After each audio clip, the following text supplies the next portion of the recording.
This is not NBC. This is the Candid program. This is Black Black Star, still rising, hosted by me, your host, Silver Black Butterfly, and brought to you by Can TV, Channel 21, Home Sweet Home Chicago. Welcome to be with us today. We do our usual shout-outs.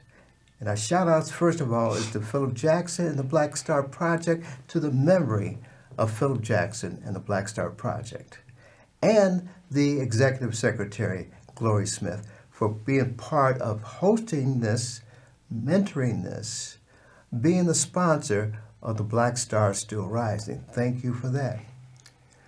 Want to give shout-outs to Imani Payne, our studio host, a studio control person for today, and also her associate, Rocio Santos.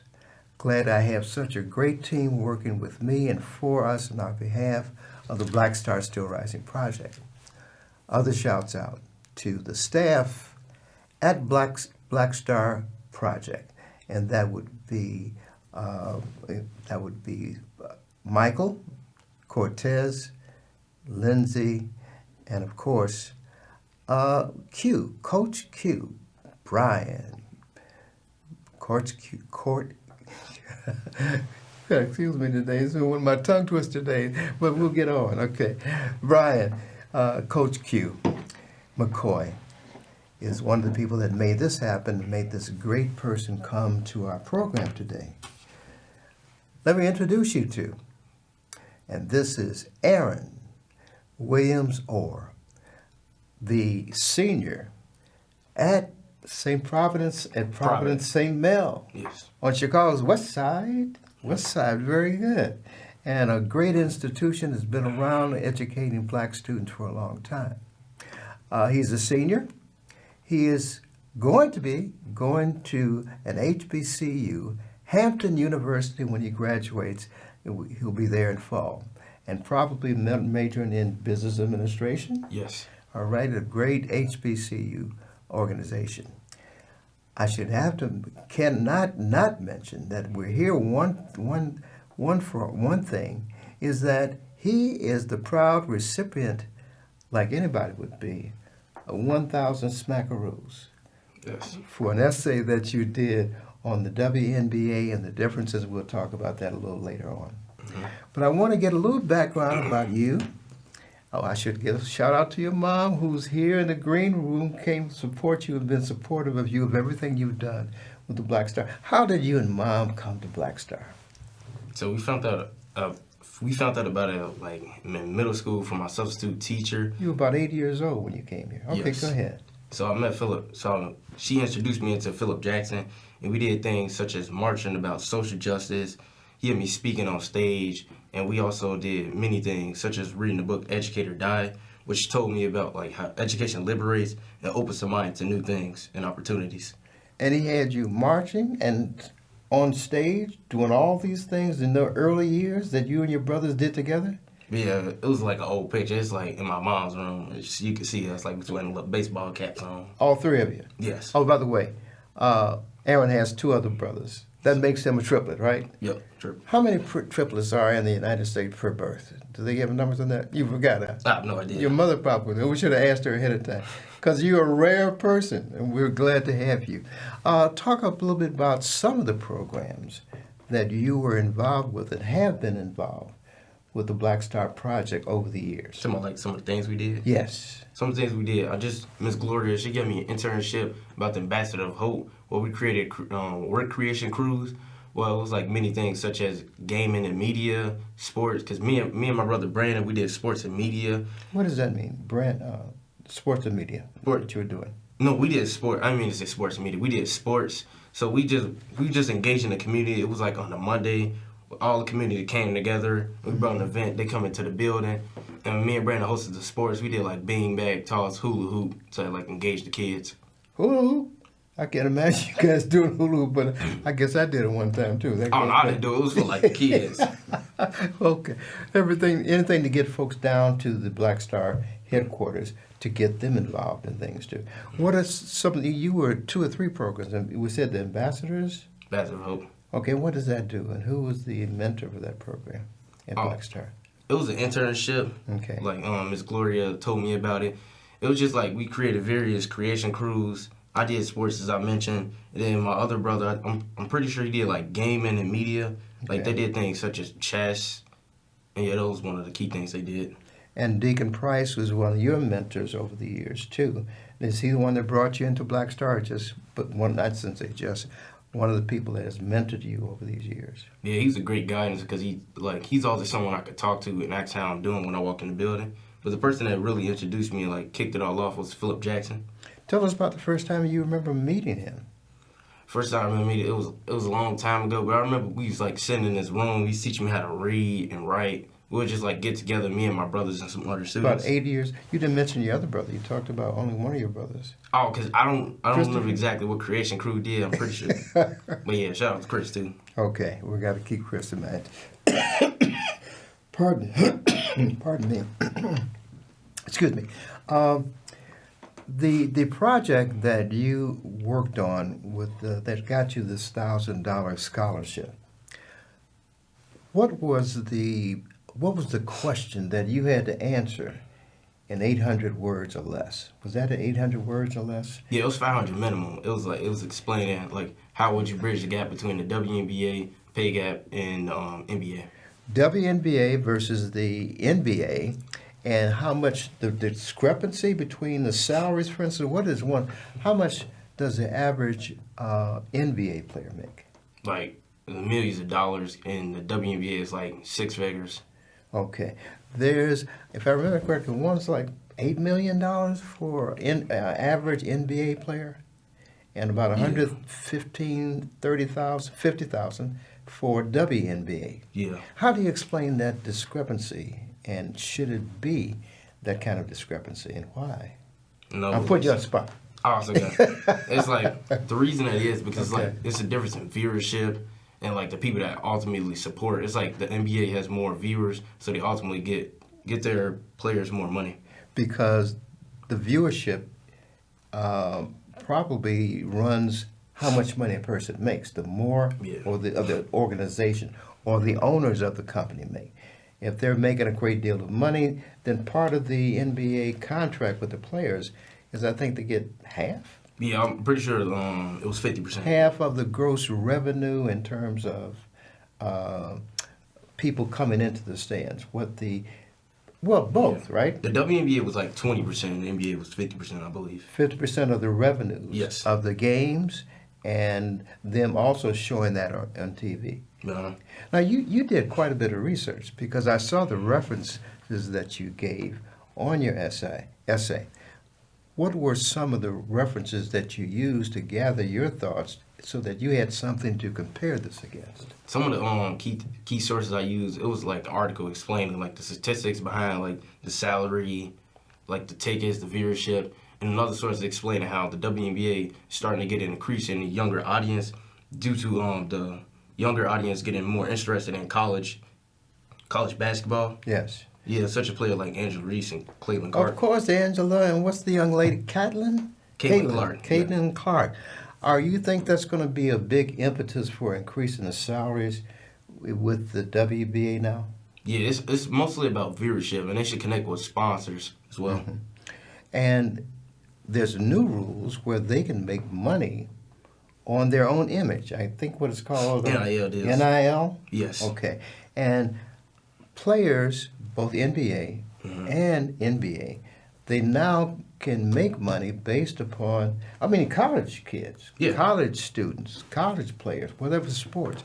They can make money that was formerly made by either the school or some other agency other than them. They can make that money for what they're doing, playing basketball or football or whatever. Mm-hmm. Have you had a favorite sport over the years, either that you participated in? Or, favorite sport? Yeah. Recently, I like watching NFL, and I run track. Yeah. And you run track too? Yes. Long distance or sprints? Sprints, Yeah. okay. That sounds like you'd be very swift. What's the best 100? You run 100 meters or what? 100, 200. No cross country. Oh, and I did cross country this year. My times went pretty good. It was just like for conditioning for other sports. Okay, more than anything else. Huh? Yeah. Have you ran a marathon yet? Chicago Marathon? Marathon, no, but like some of my teammates from last year on the track team did. Mm-hmm.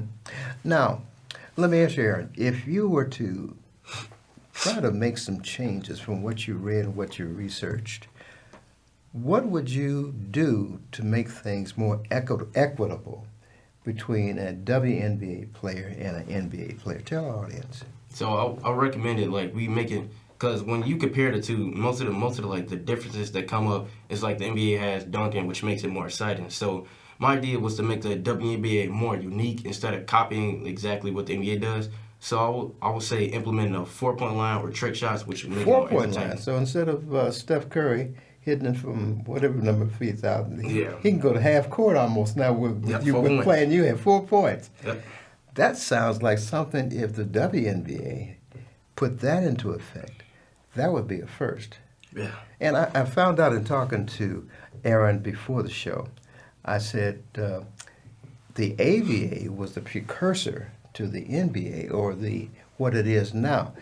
And Aaron, you didn't know about the AVA? I'm surprised you didn't know it in your research. You didn't know that probably one of the most famous ABA player was Dr. J. Now, you do know about who Dr. J is. Please tell me you do. Oh, no. Dr. J walked on air. You never... Okay, I'm going to let heard you do... him, but You heard him, but you haven't seen much about him. You haven't seen him in action flying across from half court, maybe, to dunk. He dunked before for Michael Jackson. Michael Jordan. Michael Jordan did. Michael Jackson didn't do any dunking; he just danced. Yeah. Michael Jordan was the jumper that you became aware of basketball in that stage. Yeah. We've got something that we have to tell you about, and I think that's going to go a long ways in helping assisting folks like Aaron here who are involved with the Black Star Project. Imani, can you put that tape and that video on, visual on? Look at that. That was probably the biggest check you ever got. Yeah. Size-wise Yeah. and money-wise, right? Yeah. And tell me how you developed all the information that you gave out. How did you develop that? I was just looking up just differences between the WNBA and the NBA, just like seeing like the elements and like my idea was like to just make it unique and I just expanded on that with like the trick shot and the 4-point line. I've got it, and I told you this is the only reason that I have this phone on and with me today. Coach Q gave me some information that I think our audience is going to be great to have, and I'll pull it up real quick, and you'll have it here. Please indulge me 1 second while I find out where it went. This always happens to me when I'm on camera. It should happen. Oh, heck. I can't. I'm not going to let this go until I find it. And I had it right here, and I should not be. This is my mistake, and I'm going to pay for this. Hope everyone having a great day. Yeah, now you coming to my rescue now. Yeah. So, while I'm looking at this, what else you want to tell me what you anticipate when you go to Hampton? Why did you pick Hampton, first of all? Went on a tour with the Bay Chicago. It was pretty good. Like Coach Eric, Coach Frank. Thanks for the opportunity. It was pretty good. I like the scenery, like the architecture there. It was pretty nice. It's nice being on the ocean too. I take it, right? Not pretty sure they're gonna let us go in there, but yeah, it's nice. Nice to look at. Okay. And if I get past this faux pas, I'll be in good shape. I haven't made any mistakes like this for a while. Not that I won't make any more, but hand ahead. Oh, Coach Q, tell me where you put it. Tell me where you put it. That's called dead time here. You going to tell us something interesting, too, about you and your family? What is it like being a triplet? I know it's like having twins, all right? But triplets, how do you three brothers get along, do things together?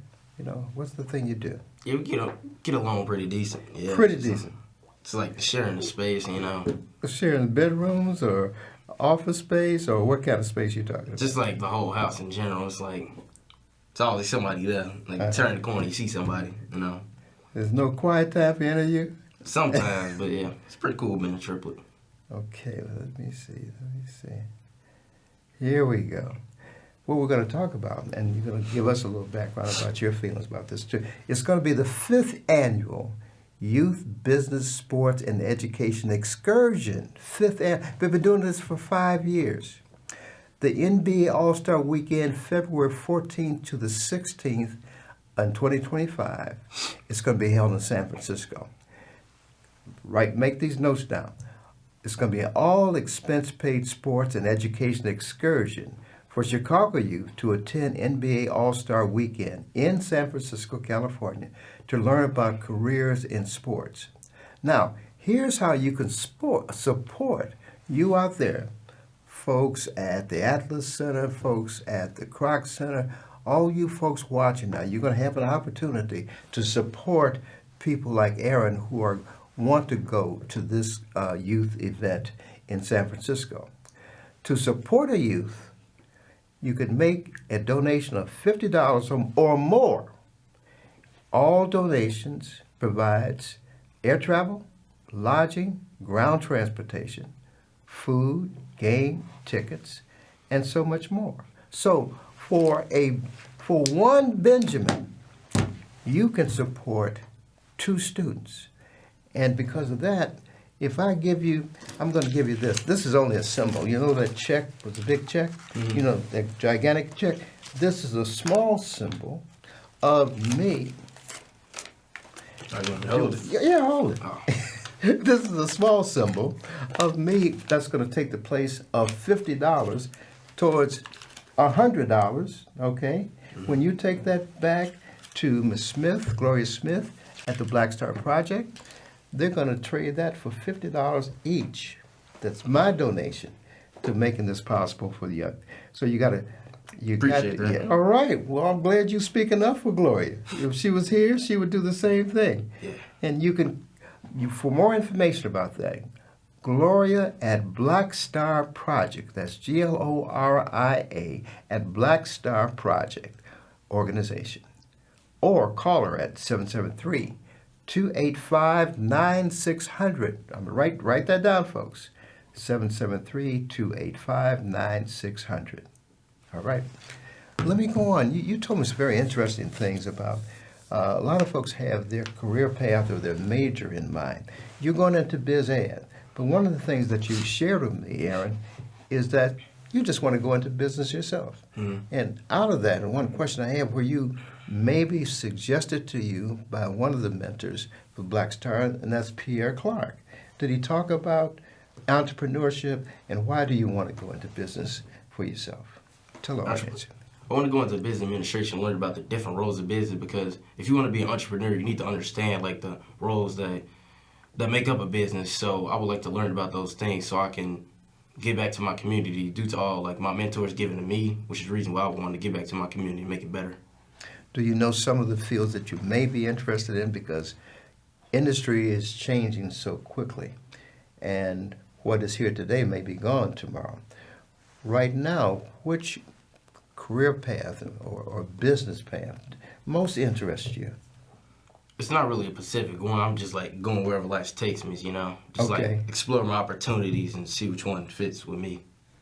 And so far, I know you've been to a number of symposiums and workshops and things. What has been some of the more interesting ones that you found that made you think about going into business for yourself? That's pretty hard, isn't it? What you've seen? Made me think of business? Yeah. I mean, it's not really a specific thing. It's just like all the things, the elements and environment around me. It's just like I want to learn more about business, take a deeper dive into it. What is your what talent do you bring to any business? Talent? My curiosity. Oh, I saw that because you asked me about something on the wall here in the studio. And I've seen it many times, and I didn't know.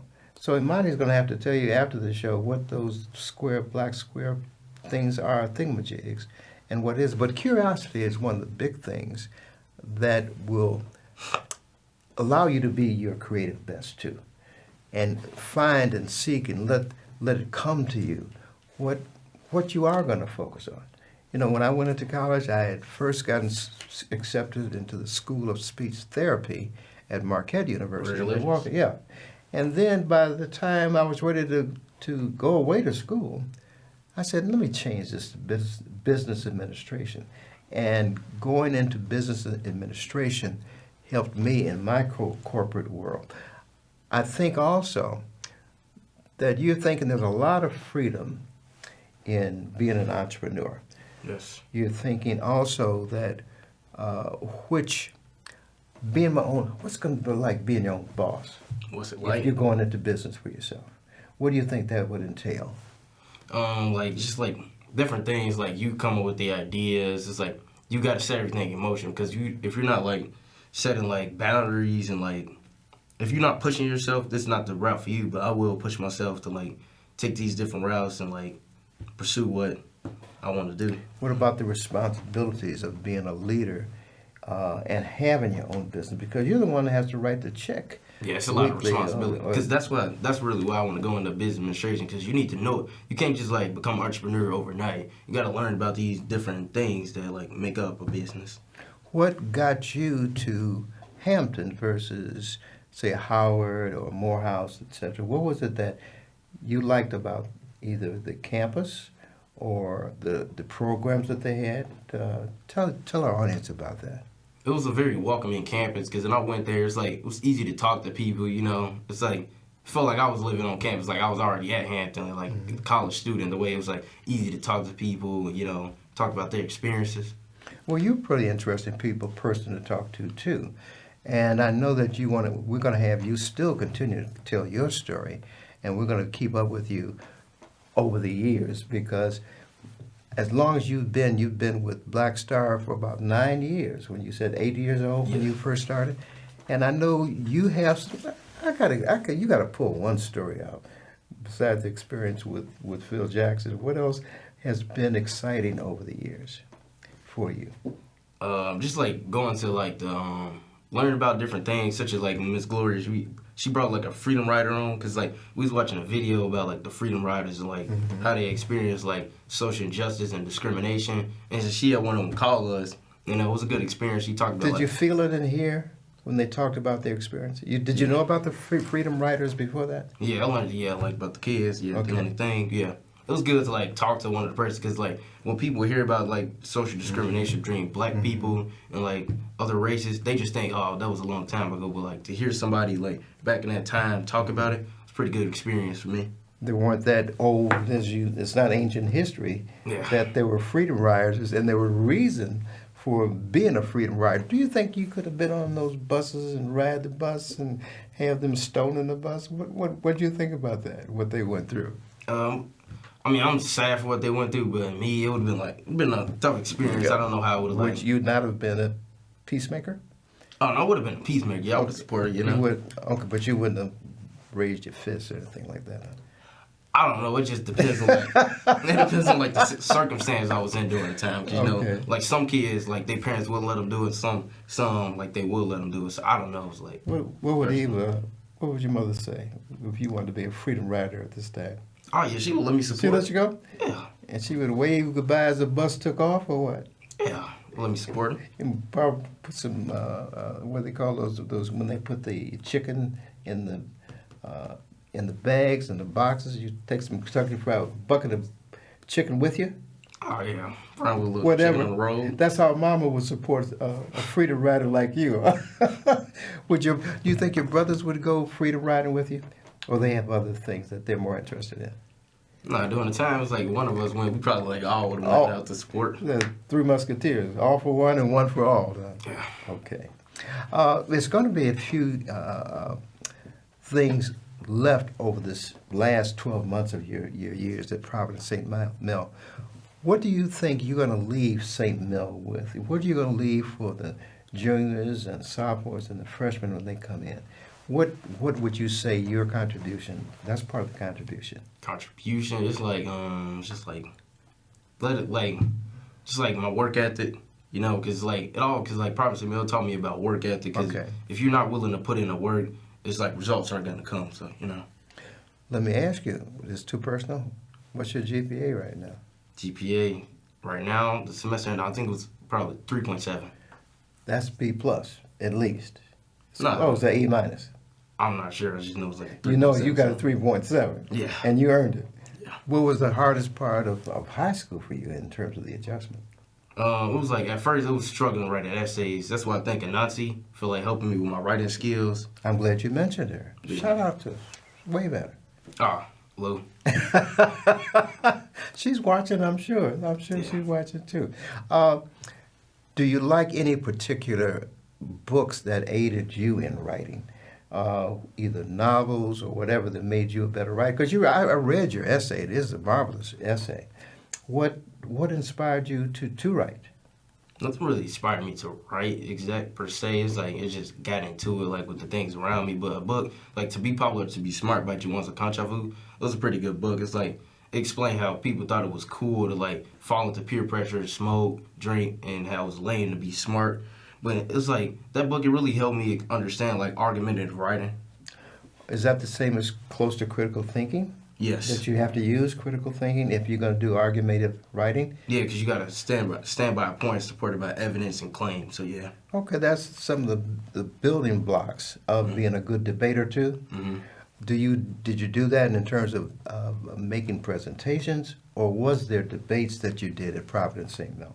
Oh, it was a debate, yeah. Miss Hanson knows, like, you would pick a figure in history and explain it like somebody else pick a figure in history, y'all say which one is better. Yeah. Okay, we got only where to wrap now. For all you are listening, you can get involved with this program, sending these kids to to the NBA All-Star Game. $50 per person. For $1, for $100, you can support 2 students to go to the NBA in San Francisco. I'm putting mine in. This represents 2 $50 bills for $100. One Benjamin. It's a two for one. A twofer for your $100. You will be able to contribute and send 2 students to the NBA All-Star Game in San Francisco in February. Thank you, folks, for coming out. Eva, I'm going to wave to you. Thank you for bringing your son down. And you can wave. Who do you want to say hello to? Anybody in your class? Oh, not my class. I was like saying thank all my mentors, my dad for being a great guidance to me, becoming the person I am today. That's a good thing. All right. And welcome again, my brother. No. Thank you for being with us today. Okay. See y'all.